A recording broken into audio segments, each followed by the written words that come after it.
Target করে তাদেরকে উত্তেজিত করে তাদেরকে বিনা বাজায় জেলে ভরার একটা পরিকল্পনা চালাচ্ছেন ইনডাইরেক্টলি, এটা সকলে জেনে গেছে।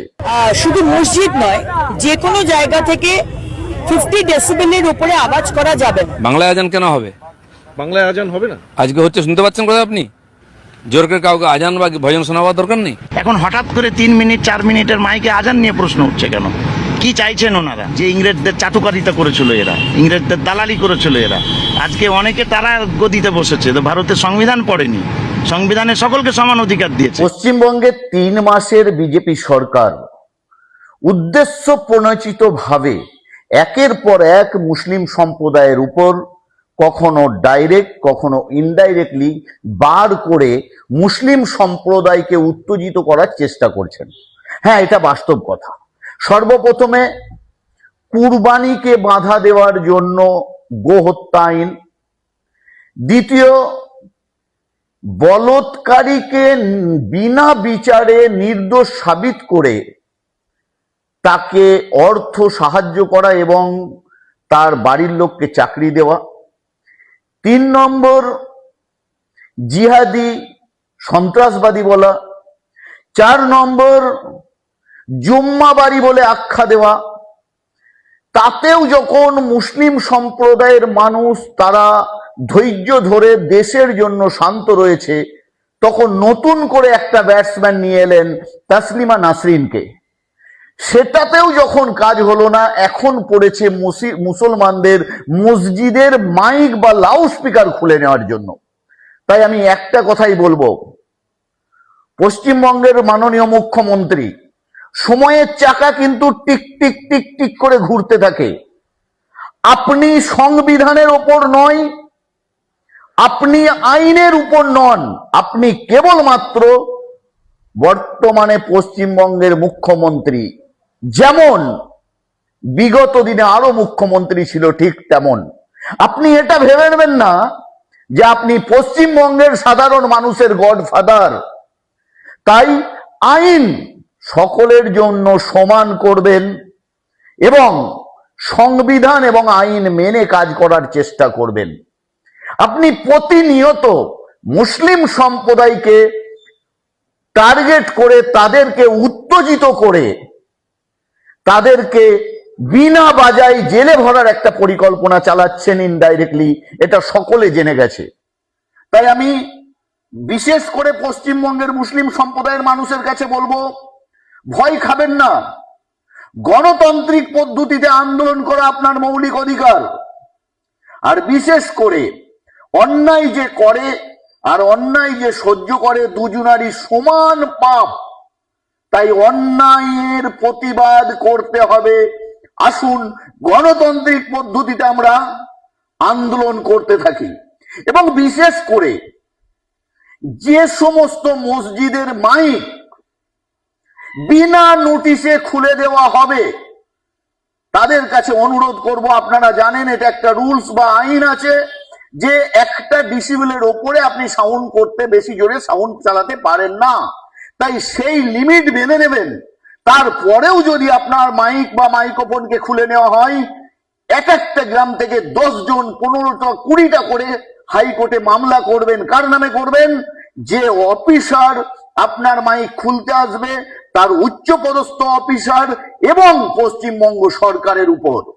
কেবলমাত্র 1টা 2টো মামলা করলে হবে না, হাজার হাজার মামলা করতে হবে। কারণ অন্যায় আমরা করব না, আর অন্যায়কে আমরা সহ্য করব না। তার প্রতিবাদ করার মতো ক্ষমতা আমাদের ইনশাল্লাহ রয়েছে। আর বিশেষ করে এই ভিডিওকে আপনারা সমস্ত শুয়ে থাকা এবং ভয় পাওয়া মানুষের কাছে পৌঁছে দেন। আওয়াজ তোলার সময় এসেছে। কারণ এই 3 মাসে একের পর এক কেবলমাত্র মুসলিম সম্প্রদায়কে টার্গেট করে তাদেরকে উত্তেজিত করার চেষ্টা করছে এই সরকার। মসজিদের মাইক খোলাচ্ছে দেখে কষ্ট হচ্ছে খুব। যাই হোক, দেখেন, সবল দুর্বল দুটো ব্যাপার আছে না। আমরা দুর্বল আমাদের সহ্য করতে হবে। আমাদের উপরওয়ালা কতটা ক্ষমতা দিয়েছে সহ্য করার মতো, পারবো হয়তো, সেই জন্যই চেষ্টা করছে, মানে ট্রাই করছে। মসজিদের আজানটা বন্ধ করাটা খুব যে জরুরি ছিল তা না। 2 মিনিটের, 2.5 মিনিট, 3 মিনিটের আজান দিনে 5 বার হতো, কারোর ক্ষতি হতো না, কোনো হিন্দু ভাইদেরও ক্ষতি হতো না, আর কারোরই ক্ষতি হতো না। হঠাৎ আজকে এই জিনিসটা দেখলাম, মানে আমার বাবা আমাকে বলছে ফজরের আজানটা বন্ধ হয়ে গেল, মানে ওনার চোখেতে একটা জল এসে গেল। আমি আর থাকতে পারলাম না। আমরা দুই বাবা আর ছেলে বসে গল্প করি, বললো যে ফজরের আজানটা বন্ধ হয়ে গেল। তো এই ব্যাপারে ভিডিও অনেকে বলছিল যে বানাতে, কিন্তু আর বানাবার মতো, ভিডিও বানাবার মতো আমি দুটোই ভিডিও বানাচ্ছি, একটা এটা আর একটা সাহেবকে নিয়ে ভিডিও বানাবো, শেষ ভিডিও থাকবে আমার ওটাই। কারণ এখানে রাজনীতির রং পুরো ঢুকে গেছে, ধর্মান্ধ মানে কিছু আছে যাদের নিয়ে চেঞ্জ করতে পারলাম না।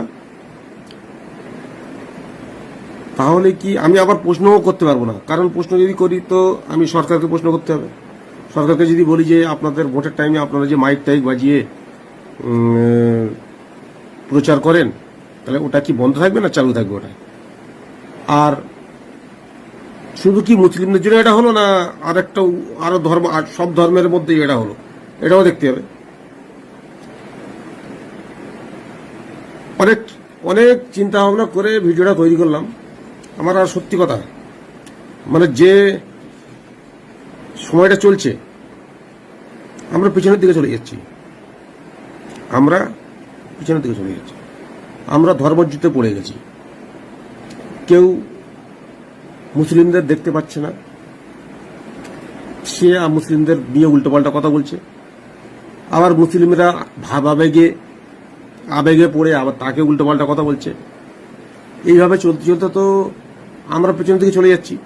সোশ্যাল মিডিয়া আছে, ভালো জিনিসটা উল্লেখ করার থেকে আমরা বেশি হয়ে যাচ্ছি না? আমি নিজেকেই দোষ দিচ্ছি, আমি বেশি খারাপের দিকে চলে যাচ্ছি না? সোশ্যাল মিডিয়া আছে, আমি তো এইরকম ছিলাম না, আমি হঠাৎ হয়ে গেলাম। ঠিক আছে, তো এই ভিডিওটা আমি আজানের জন্যই বানালাম। এর আগেও বলেছিলাম যে 80 বছরে যা দেখিনি আমরা, সেটা আমার দেখতে হচ্ছে, আরো অনেক কিছু দেখতে হবে।